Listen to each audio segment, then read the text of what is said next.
நைத்துதியை கேட்கலாம். தேவரீர் என் பாவத்தின் தோஷத்தை மன்னித்தீர், உம்மையை நேசிப்பேன்.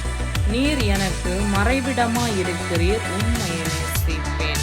என்னை நீர் இக்கட்டுக்கு விலக்கி காக்கிறீர், உம்மையை நேசிப்பேன். நான் நடக்க வேண்டிய வழியை எனக்கு காட்டுபவரை நேசிப்பேன். உன்மேல் என் கண்ணை வைத்து உனக்கு ஆலோசனை சொல்லுவேன் என்றவரை நேசிப்பேன். கர்த்தரை நம்பி இருக்கிறவனை கிருபை சூழ்ந்து கொள்ளும், அவரையே நேசி. உம்முடைய வார்த்தை உத்தமமானது, உம்மையை நேசிப்பேன். பூமி கர்த்தருடைய காருண்யத்தினால் நிறைந்திருக்கிறது, அவரையே நேசி.